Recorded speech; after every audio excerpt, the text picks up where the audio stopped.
I'm sure you've heard the saying, happiness starts from within. And when I've said that to a lot of people, sometimes their response was, well, how do you do that? How do you achieve this happiness? Because it sounds easier said than done, right?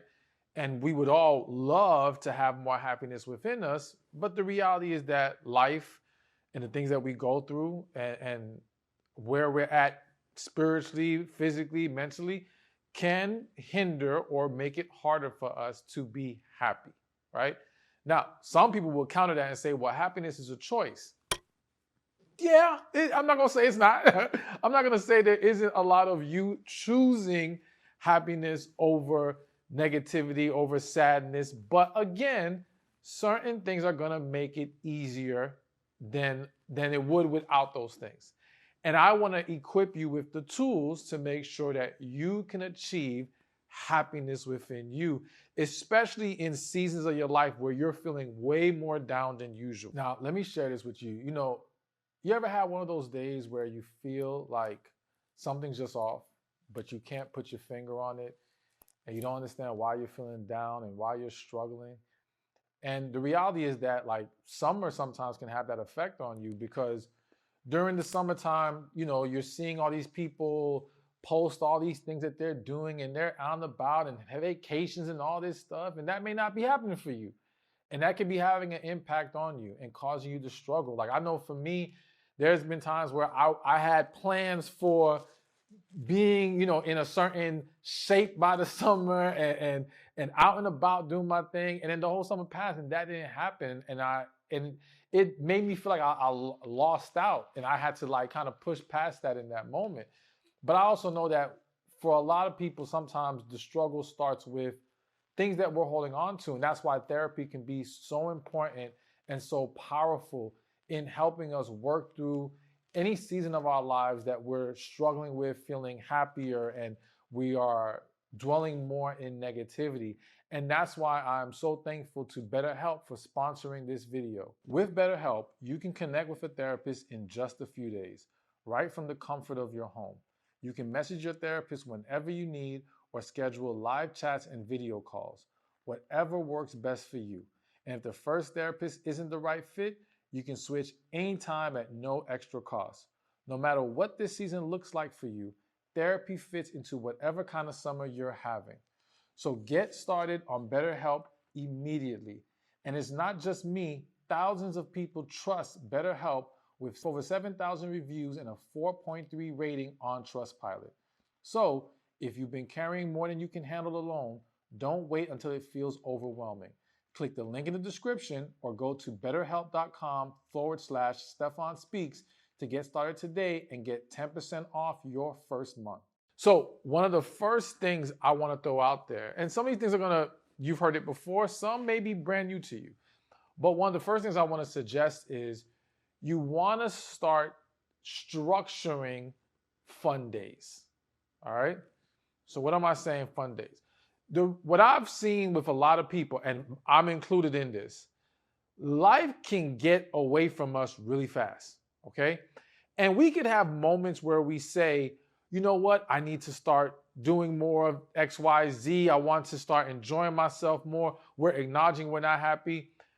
But because we don't have a committed structure in place, months will pass by, years will pass by, and we never started doing that thing. So for example, for some people, they love going out, right? Because everybody has different things that make them happier, that they enjoy. Some people genuinely love going out. They love being around people. They love the energy. They love what goes into it, getting dressed up, whatever the case may be. And so they'll say to themselves, I need to go out more.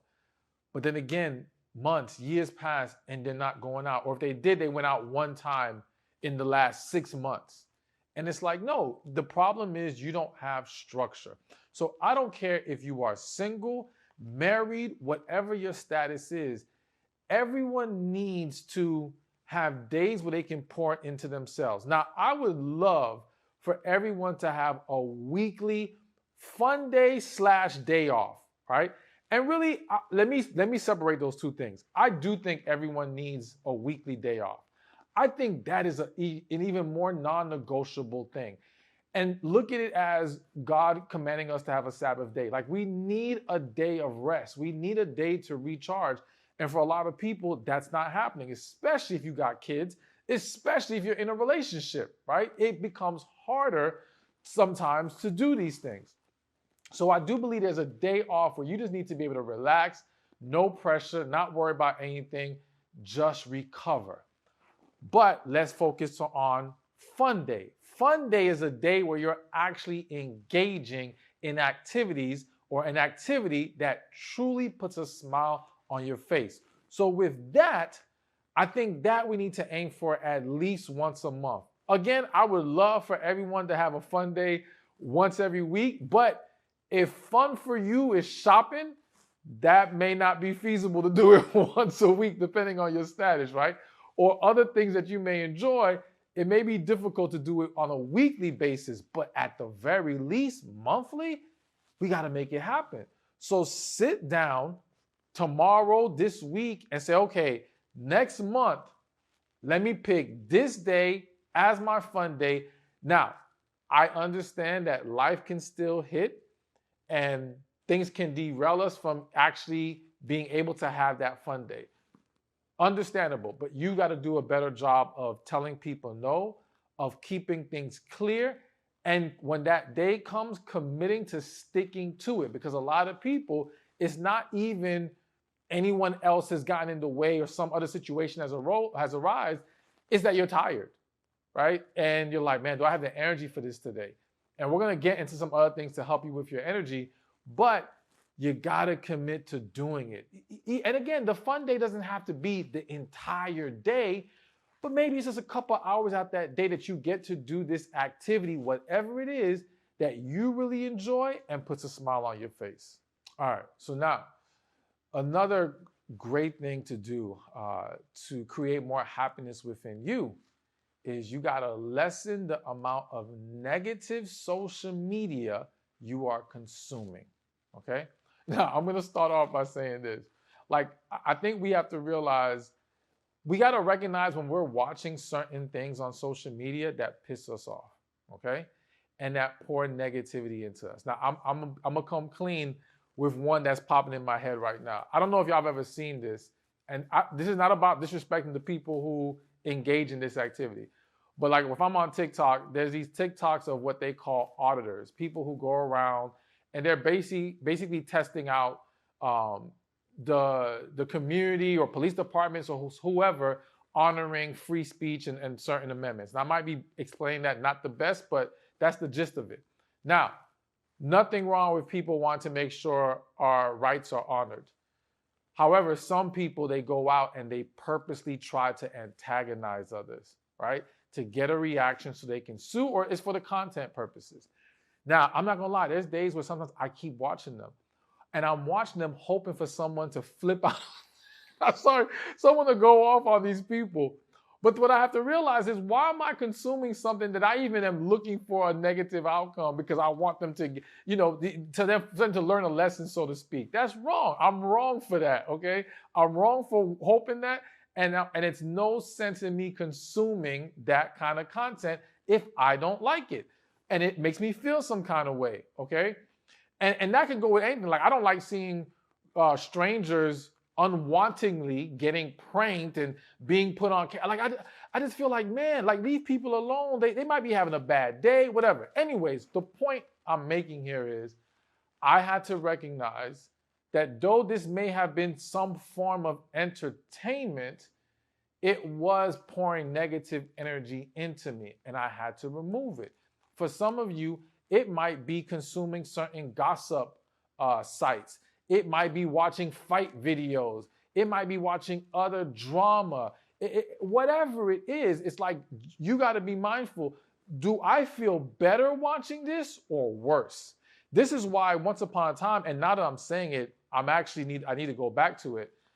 There was a season of my life where the only thing I would consume are things that make me laugh. All right. So any TV I always tell people, I watch stuff like Family Guy, Chappelle Show, what is it? South Park, all these things. I find those things funny. You may not. That's a whole different ballgame, but I found it very humorous. And I would only consume these things because it's like, all right, if I'm gonna watch anything, it has to make me laugh and feel good in some kind of way. And laughter is very good for the body, very good for the soul, very good for the mind. So again, I would highly encourage you to take an inventory of what are you consuming. And I'm not saying you can never look at it again, right? I'm just saying lessen it. At the very least, if you can just remove it altogether, that would be ideal. But lessen it. And it's not just social media, it is TV, it is the music you're listening to. All right. I can say, listen, when I've been in seasons of abstinence, right? I'm not trying to hear sexual music. Like, that's not good for me to take in when I'm trying to stay on the path of abstinence. Like, it's not good. So you got to be mindful of all these things. And listen, for some people, certain content that might be negative for one may not have that same negative impact on another. So it's not for me to tell you what you should or should not be watching. It's for me to tell you, be mindful of what impact it has on you and remove as much of it as possible. Now, one more thing I want to mention before we move on to the next point. Something that I'm aiming to do, and I just want to encourage and throw it out there for everybody, is trying to go one day out the week without your phone. I know there's a lot of people who are always worried about emergencies and things like that. But it's like, listen, think about the last 6 months of your life. How many times where there's this dire emergency that if you didn't have your phone, all was lost? Like, we used to live in this world without cell phones and smartphones. So I feel like it's going to have such a positive impact on you just to have, basically it's a one-day detox from the phone. And we don't recognize how much that phone is raising our cortisol levels and causing stress in very small, subtle ways, but in ways that pile up over time and can create a lot of issues. So I know it's not easy. I haven't been great at it yet, but my goal is at least one day a week, don't touch the phone. I put it away somewhere, close it, and go about my day without it. And I think that would be very beneficial for you. All right, so let's keep this thing moving. And another thing you can do to create happiness within you, and this might be a little extra difficult for a lot of people, but that is improving how you eat, okay? Now, the reason why I said it can be very difficult for a lot of people is because the reality is that for many people, food is comfort, all right? And some will tell me that's what makes them happy. like if for their fun day might be going out to eat, trying something new. That's what they like. And nothing wrong with that. The problem isn't having a day or those days where you may eat these things that you enjoy. It's what are you consistently putting in your body, creating a proper balance that allows you to still thrive while enjoying these things from time to time. And understanding what agrees with your body and what doesn't. Because for so many people, you don't realize your anxiety is tied to the things you've been consuming, eating, as well as consuming outside of eating. Your sluggishness, your fatigue, your lack of focus, a lot of these things can be tied to what you are putting in your body. So there's a lot of different ways to go look at this. One way I just suggest, I'm not a doctor, so this is not medical advice, and I'm not saying it's a guaranteed win for you, but I'm a big believer in eating for your blood type. So I just suggest looking into it. You can literally, if you know what your blood type is, one, I would suggest finding out what it is. And once you know, you can literally Google, let's say, blood type A food list, right? And there are documents online that will show you what people have composed as a food list for what is beneficial, neutral, or harmful to your body based on that blood type. Now, again, you will have people that say it's nonsense, it doesn't work. I always question, have you even tried it if you're going to say it doesn't work, right? Because a lot of people who say it doesn't work never even tried it. They just don't believe in the ideology of it. But pay attention to anything that's harmful on that list, and is it something that you consistently consume? And then just try going without it for a week and see the difference it makes. I will give you an example. Before I truly learned about the blood type diet, there was a time where I remember I was going on a new workout regimen, and I was trying to eat more plant-based, but in eating more plant-based, I was eating tons of tomato, okay? So every day I'm eating tomato, I'm eating tons of Chipotle, all this stuff. I want to say by day 5, I had crazy inflammation in my body. My back was killing me. I could barely do a squat. My knees were inflamed. My skin was itchy. I'm like, what in the world is going on? So then I go look at the list and I find out for me, tomato is bad, right? And I love tomato, but it said tomatoes are harmful. So I'm like, all right, let me test it out. I literally removed the tomatoes for the next week. I took some supplements that were very anti-inflammatory, like turmeric and some other things, and the inflammation went away. And I've never had that. The last time I remember having that kind of inflammation was another time where I accidentally ate tomato. I had ate these, and again, because I'm plant-based, I had ate plant-based, but I'm not going to act like I don't eat chicken from time to time. But anyways, I had these plant-based chicken burgers, and I said no tomatoes in the Uber Eats. And the way it was compacted, it looked like there was no tomato. So I'm eating them things were good. I ate like 2 or 3. And then my back starts going crazy. I'm getting inflamed. And so I ate 2. When I got to the 3rd one, I was like half. I'm like, why am I feeling like this? I open it up and I see there was actually tomato in there. And I just ate 3 things. And I don't know why I didn't taste it. I guess I was just so caught up in the way it tasted so good. Either way, like it proved itself again. All right. And I can name other foods for me that have caused problems. And I've seen consistently when I eat them, I get certain issues, things that you would think are very healthy. So with that said, just test it out. Just take a look, consider it, but see what other ways you can improve your eating. You know, again, it doesn't mean you have to give up all the things that you like forever. It just means more moderation, better balance, right? And then also looking at what's beneficial on that list and start adding some things and see how that makes you feel as well. And when we start to feel good, being happier is so much easier. But when we feel bad and our body's inflamed and all these different things, it's really hard to be positive, loving, happy, and all these things. So be mindful of what you're eating and putting in your body.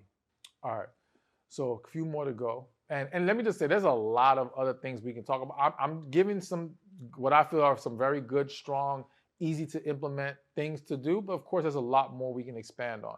However, let's get to the next one. And the next one that I want to put on this list is dress up more often. All right. So here's what I'm saying. This may not be true for everybody. I can say I've seen it have an impact on me. There are times where sometimes we can get very lazy with taking care of ourselves and how we look and preparing ourselves and how we present ourselves, right? And I don't think we realize how sometimes that can compound the negative energy or the sadness or whatever is going on in our lives. But when we dress up, we clean ourselves up, hygiene for me, you know, making sure I line myself up, wash my face, all that stuff. I mean, wash your face, you do it every day, but you know what I'm saying? Like, and let's be real. Sometimes some people, they'll go days without like washing it, like really doing the simple hygiene stuff. And I'm not here to judge or talk trash. I'm here to say you don't realize that, again, you're compounding the negativity. Like, how many of you have had that experience where you had days where you weren't doing nothing, right? You were just been home, just been watching TV. And then finally you decide to like get dressed, get up. And when you looked in the mirror, you felt good. You liked how you looked. It gave you this bounce. It put more pep in your step, okay? So I feel like for a lot of people, even if you're not going, you don't have to, when I say get dressed up, we're not saying you got to put on a gown, right? Or get fancy, but clean yourself up. Clean yourself up. Do the things that bring out brightness. I'm going to say this because this is what kind of hitting my spirit right now. I really think, and this is not just for women, this is for everybody, but I'm speaking to women. Your skin, how you take care of your skin is very important. And having a routine that where you in the morning, wash your face, put your moisturizer, all that stuff is very good for you. Because again, when you look in the mirror and your face is glowing and it's bright, it gives you this energy that you would not get if you wake up, your face is dry, and you're just like, whatever, and you go about your day. And that can actually contribute to you going down further in the negative rabbit hole. So finding ways to dress up. Now, I will also add, because I do think going out dressed up is also very powerful. And we talked about, for some people's fun days, they like going out. I do think you got to get out the house sometimes.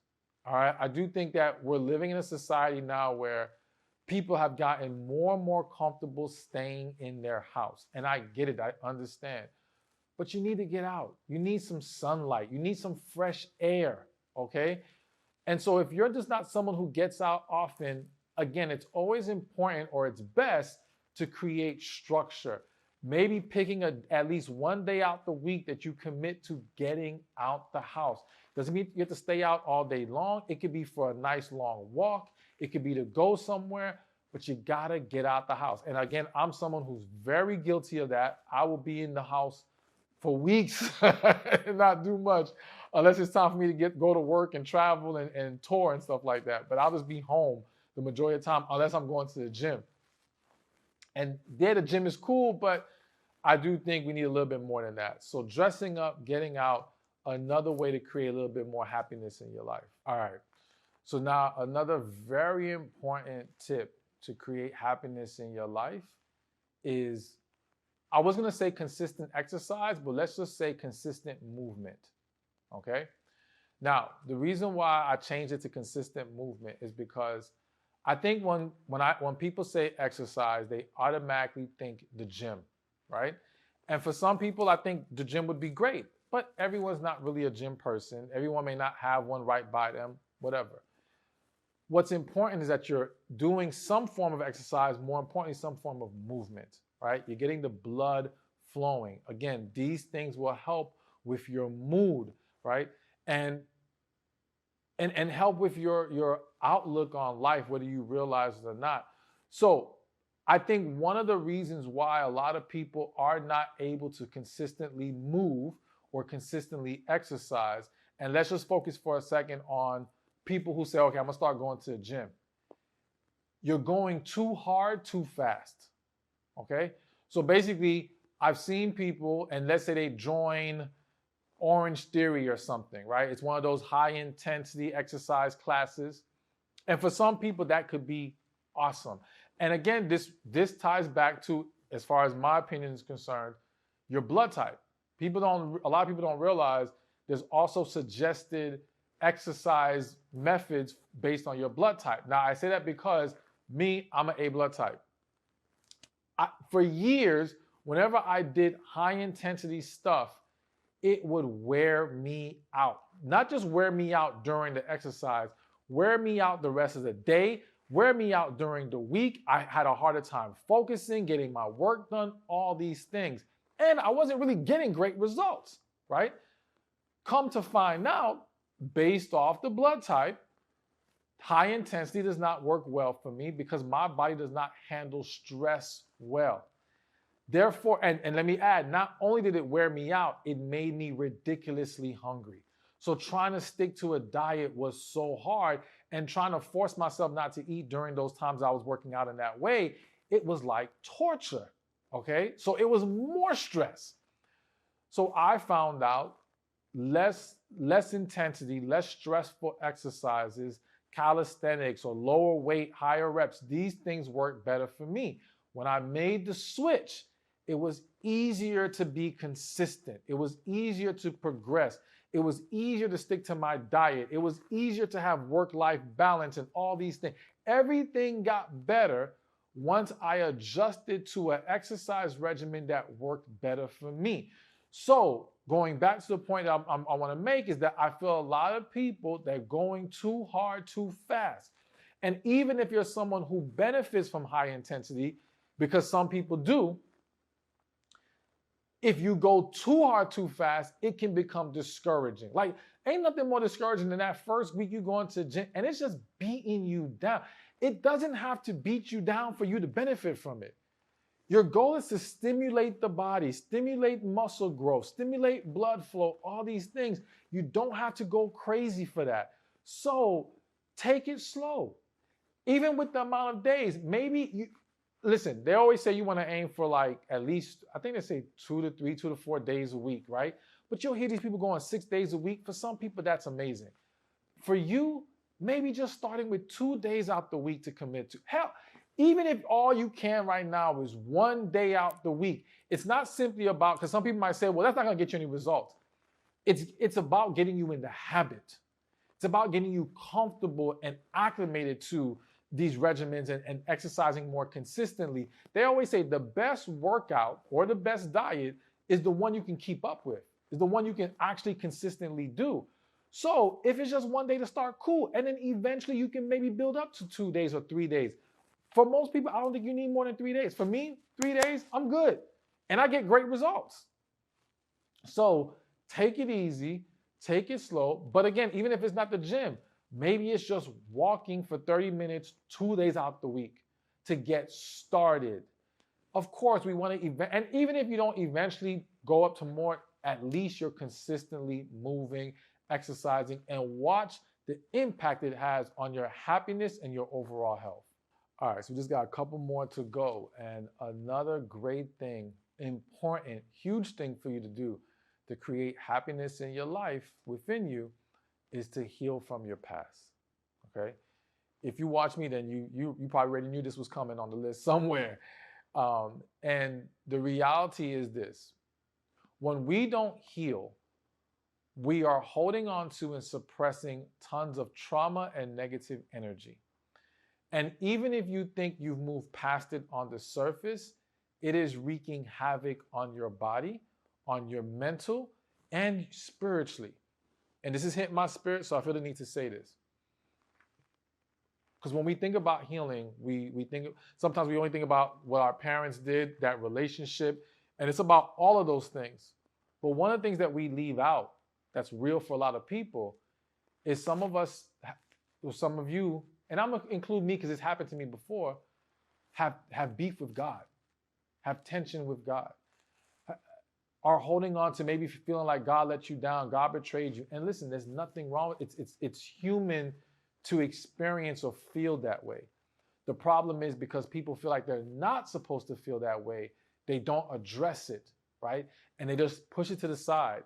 And they try to have this very surface level relationship with God. Some just detach from God altogether because of this. Some may try to keep this surface level relationship with God, but it can never be what it needs to be without you resolving and addressing and resolving that underlying tension you have from whatever it stems from with him, okay? And again, don't feel ashamed. God knows you're holding on to something. God knows you're upset with him. God knows. You got to let it out. I had a season where I was so mad at God. I mean, I was on the edge, going like the dark side edge, how mad I was. It was bad. It was bad. And I had to do my own, like if you've read my Love After Heartbreak or if you've gone through any of my coaching sessions, I'm big on writing letters. I'm not going to get the whole explanation right now, but I had to write a letter to God. I had to get everything off my chest. And that allowed me to then come back closer with God on a whole nother level. So don't ignore that. But again, go beyond that, or not beyond that, but yes, it's childhood, it's romantic relationship, it's friends, family, it's everything. And the more you can release, the better you're going to start to feel. Because some of your struggles with happiness is tied to negative perceptions that were created from this unresolved trauma. And when you resolve it, it will break you free from the bondage of those negative perceptions and beliefs, all right? It will break you free from low self-esteem. It will break you free from feeling like you don't deserve better in your life. It will break you free from thinking no one can ever be good to you. All these different things and so much more will go away by healing. So go through the process, check the book out, the programs, whatever you got to do, find a therapist, another therapist. I don't care who you go to. All I care is that you get it done and you get the help that you need, and you will start to see things become so much better in your life. All right, so we got one more that I have to tell you. on how to create more happiness in your life. And that is praise God even in the bad, rough moments. Okay. So there was many, many years ago. I got a long backstory that I haven't really shared because there's just so much, right? And this channel is really focused on relationships and dating, but there's a lot of things I can talk about when it comes to spirituality because I've gone through things you could never imagine. But anyways, there was a season of my life where I was going through this, what I would call my wilderness period is what I would call it. And a good friend of mine, she had suggested this book to me called From Prison to Praise by Ray Carruthers. Now, I have no attachment to the man. I don't benefit from suggesting this to you. I'm telling you because this is something that had an impact on me. And so I read the book, and essentially the gist of it was it taught me or reminded me to learn how to praise God even in the bad moments. Okay? So there's a quick story I got to share with y'all. So I read that book and I started practicing, all right, even when things are going bad, and sometimes what we think is bad ain't really bad. It's just bad to us, but it's actually something very good or necessary. But anyways, I remember I had moved to Georgia and it was like my second week there. So I don't really know the streets. And I'm driving home from somewhere and the street out of nowhere splits. So I caught it at the last minute. I get to the other lane. In doing that, I end up hitting somebody. Now, because everything happened so fast, I wasn't sure if it was my fault or theirs. I don't know what happened. But anyways, smash into them, boom. We pull off to the side. So I'm like, yo, now I'm gonna share this with y'all. I was worried that I might have a warrant out for my arrest. Don't start thinking crazy. I had a warrant because of a speeding ticket that I had not paid. It's a long story how I got it. It's actually attached to when my father passed away. But anyways, I got a warrant. I said I might have one. I wasn't sure. And I was scared. So I was like, yo, can we not get cops involved? Like, can we just, I'll give you my information. I will pay for the damn. I don't even care if it wasn't my fault. I just don't want no problems, right? They was like, no, we're calling the cops. They don't care. They weren't trying to hear none of it. So I'm like panicking a little bit. I sit in my car and I'm like, you know what? I remembered what the book said. And I was like, let me just thank God. And I literally prayed in my car. I was like, God, I'm just going to thank you that this is happening for a reason. And then, everything's going to work out just fine. And whatever happens, I trust you. You know what I'm saying? Cop comes through. So I'm so worried. I'm like, I tell the cop straight up, I'm like, listen, I'm not trying to hide nothing. I might have a warrant, right? So if you see it, he's like, relax, let me go look, find out. He also went to go talk to some witnesses that saw everything happen. He comes back. One, he says, I don't see no warrant. So whatever. No warrant, no pending ticket. He don't see nothing. I'm like, holy moly. Two, he says the witnesses say, either they said it wasn't my fault or they could not come to a full conclusion. So basically, I didn't get a ticket.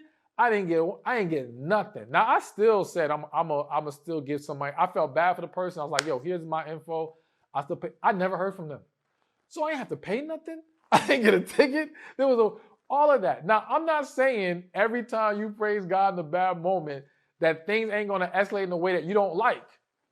I'm just saying that was one of my first experiences after implementing that practice and just seeing how that happened. It was like so amazing. So either way, the bottom line is the reason why praising God, even in the bad moments, is going to help you with happiness is because a lot of times our struggle with being happy is because we get lost in the negative moment. We start dwelling, we start thinking negatively. In that example, I start panicking. These things start stressing you out, and it just snowballs from there.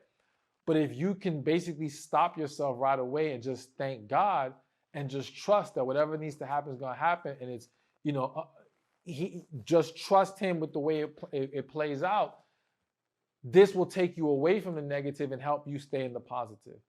That will allow you to stay more happy. That will allow you to focus on the things you can be doing and rather than just getting, again, paralyzed by fear and negativity. So thank God, even in those bad moments, and trust with God, there will always be good things to come Sometimes we just got to take a path that we don't like. Thank you for watching this video. I pray it was helpful to you. Be sure to watch this one over here on these 10 things about men are very beneficial for you to know. There has to be something deeper there. There has to be, or there needs to be connection there. All right? There needs to be God's, when I say God, because I know some of y'all are like, wait a minute, we talking about